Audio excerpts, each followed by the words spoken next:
Hi hello welcome back to our channel. ഇത് കണ്ടില്ലേ, ഇന്ന് നമ്മളെന്തായാലും ന്യൂട്രീഷൻ ഫുഡുമായിട്ടാട്ടോ വന്നേക്കുന്നത്.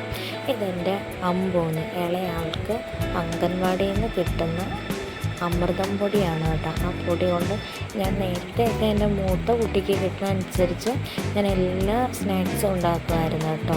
കൊഴുക്കട്ട എന്ന് വേണ്ട ഇടിയപ്പം വരെ ഈ അമൃതം പൊടി കൊണ്ട് ഉണ്ടാക്കും. യൂട്യൂബിൽ കാണുന്ന അത്യാവശ്യം സംഭവങ്ങളെല്ലാം ഞാൻ ട്രൈ ചെയ്ത് നോക്കിയിട്ടുണ്ട്.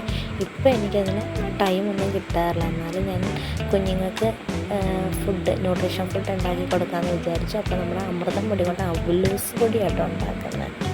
അപ്പം ഞാനൊരു ദോശയിലേക്ക് വെട്ടിയെടുത്ത് ആ അമൃതം പൊടി ജസ്റ്റ് ഒന്ന് ചൂടാക്കിയിട്ട് അതിലേക്ക് തേങ്ങ നല്ലപോലെ ഞാൻ ഒരു തേങ്ങയും അതിൻ്റെ ഒരു ഹാഫ് മുറികൾ, അങ്ങനെ 1.5 മുറി തേങ്ങ ഞാൻ ഇട്ടു. അതുകൊണ്ട് മാത്രമാട്ടോ അതെ നല്ലപോലെ മിക്സ് ചെയ്തെടുക്കുക കേട്ടോ. കണ്ടില്ലേ, അടിപൊളിയായിട്ട് നമ്മളിങ്ങനെ മിക്സ് ചെയ്ത് നനയ്ക്കണം. വെള്ളമൊന്നും ആഡ് ചെയ്യരുത്. അപ്പോൾ അതിൻ്റെ രുചി വേണമെങ്കിൽ തേങ്ങ കൊണ്ട് തന്നെ നമ്മൾ നല്ലപോലെ കുറേ നേരം മിക്സ് ചെയ്തെടുക്കണം.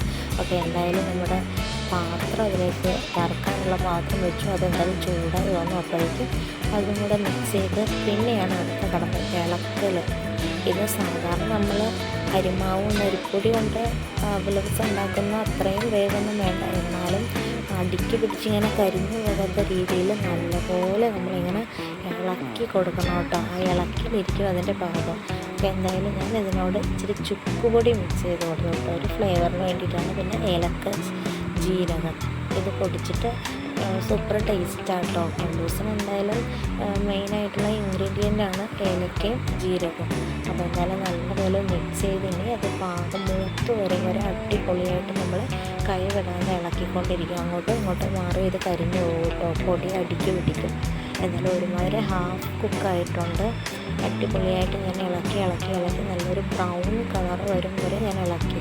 അപ്പോൾ എന്തായാലും കുട്ടികൾക്കൊക്കെ ഇങ്ങനെയൊക്കെ ഉണ്ടാക്കി കൊടുക്കുമ്പോൾ അവർക്ക് എന്തായാലും ഒരുപാട് ഇഷ്ടപ്പെടും. എൻ്റെ കുട്ടികളാണെങ്കിൽ അത് ഇഷ്ടപ്പെട്ടു കേട്ടോ. കൊടുത്തപ്പോൾ തന്നെ ഞാൻ അവർക്ക് ടേസ്റ്റ് വ്യത്യാസം ഉണ്ടാവും, അവർ കഴിക്കില്ല എന്ന് വിചാരിച്ചു. പക്ഷേ 2 കുട്ടികളും അവർക്ക് മതി വരുവോളം കഴിച്ചു കേട്ടോ. എന്നാലും ഇതാണ് നമ്മുടെ പാകമായിട്ടുണ്ട്. ഞാൻ വേറെ ദോശയിലേക്ക് അത് മാറ്റി. ഇതാണ് നമ്മുടെ അമൃതം പൊടി നല്ല ക്രിസ്പി ആയിട്ട് കിട്ടി കേട്ടോ. അടിപൊളി ലുക്കിൽ കിട്ടി. എന്തായാലും ഇതാണ് സംഭവം. എൻ്റെ കൊച്ചു വീഡിയോ എല്ലാവരും കണ്ട് ഇഷ്ടപ്പെട്ടെന്ന് കരുതുന്നു. നമ്മുടെ ചാനൽ എല്ലാവരും കാണുക, സബ്സ്ക്രൈബ് ചെയ്യുക. ടാറ്റാ.